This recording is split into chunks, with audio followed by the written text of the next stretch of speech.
Hey folks, this is Ryan from ORS Cross Country Skis Direct here in Vermont, and we are at our retail store, Onion River Sports, in downtown Montpelier. This is our retail store.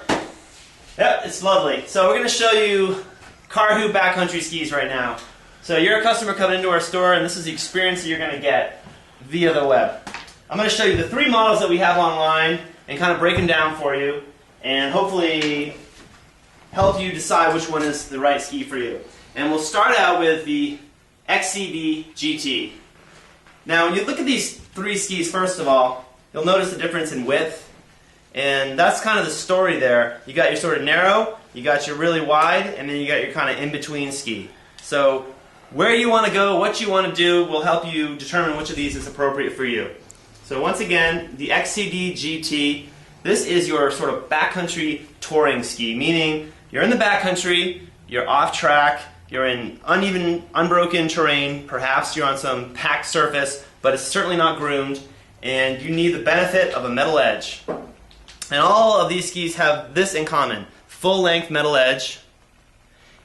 And on top of that, they also have the Karhu OmniTrack waxless pattern. So regardless of the model that you choose, you're going to be getting these features. The full-length metal edge will give you control on downhills. It'll help you make turns in sort of icier or harder pack conditions. And the OmniTrack pattern will give you that grip you need as the terrain is rolling, so you can kick and glide and do whatever you got to do. So if you're thinking of backcountry touring, we think you're going from point A to point B. You're spending most of your time kicking and gliding, so you need a ski that is efficient, that has good glide, and that's exactly what this ski has. But yet you want a little bit more width for stability and softer snow, and also perhaps you want to make some turns. You see a little powder shot over there, go try it out. But for the most part, you are looking for stability, control, and some decent glide. So there is the Xcv Gt. Alright, now, before I talk about the one in the middle, I'm going to talk about the one on the other end, and that's the guide. So here we go in the other direction. This is essentially a tele ski. It's got tons of side cut. It's very, very wide, but it has that OmniTrack pattern on it that takes up most of the base, so you've got some kick. So you don't need to throw the skins on to get from point A to point B. You can go for those powder shots while kicking and gliding. Mainly this is a backcountry access tool. It also has a really soft flex. Essentially a single camber. It's a tele-ski flex, so it's going to ski and turn and go downhill just like a tele-ski, but again you've got that pattern so you can kick and glide. It's very, very wide and soft, so for soft snow it is ideal. So essentially with this ski you're looking for turns. That's all you're doing. You're looking over there, you want to get to the top of that, and you want to make some turns. And then you're going to deal with the fact that you don't have the best glide on the flats, just so you can get to the next downhill shot and make some more sweet turns. So there is the other end of the spectrum. And then in the middle, you got the 10th Mountain Tour. So here you're kind of splitting the difference. Again, full metal edge, OmniTrack kickless or kick pattern, but not quite as wide as the guide. So that means it's going to be a little more efficient on flat surfaces. And it also is a little bit stiffer, so it kicks and glides a little bit easier, a little more efficiently, but yet it's still wide enough to make some nice turns and softer, deeper snow. So when you're thinking about the backcountry, there's all sorts of different ideas of what backcountry is. A quick sort of summary: the Xcv Gt, point A to point B efficiency, with maybe a little bit of turning, a little bit of off-trail stuff thrown in the middle. On the opposite end, you got the guide, where you're basically looking for turns and deeps and steeps, but you got to get there. So that's where that kickless or kick waxless pattern comes in. And then the 10th mountain here is sort of to kind of be the ski that's kind of in the middle. A little of this, a little of that. You're looking for turns, but you got to get there. You want a little more efficiency. Now, when you're looking at these skis, you got to think about the boot.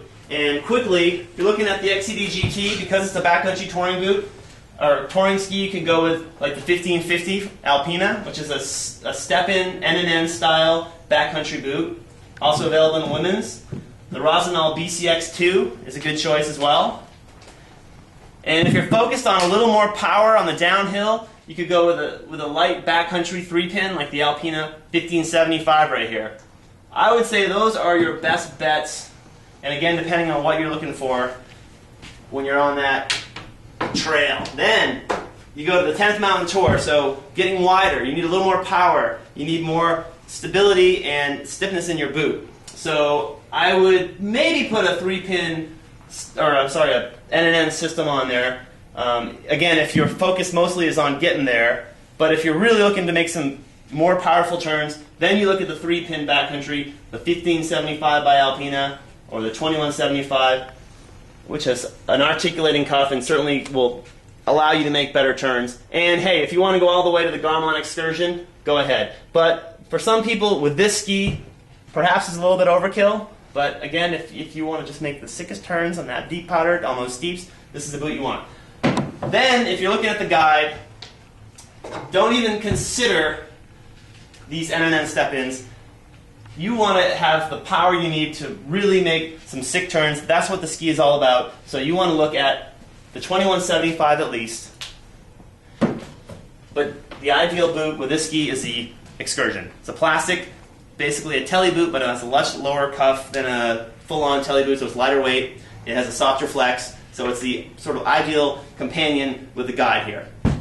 So, in a nutshell, that is the Karhu backcountry story.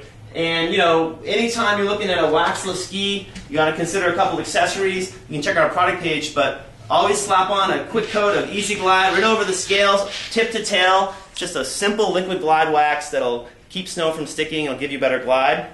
And if you got to make a long, long uphill ascent, then you got to consider some climbing skins, full-length climbing skins like the Black Diamond Ascension SPS. You know, if you know these skins, basically they stick to the bottom of your ski. Got a little grippy surface one direction, a sort of a gliding surface in the other, or a kicker skin, which will essentially put a skin right over that kick pattern to give you better glide as the terrain kind of rolls. And of course, a good pair of ski straps never hurts either. The Swix nice telly straps are a good choice. So that's all you need to know to get started. For more information, check our product page, check our site, ORS Cross Country Skis Direct, or come on down to Montpelier, Vermont, and come on into Onion River Sports, and we'll help you out. Otherwise, have a great day, and thanks for listening.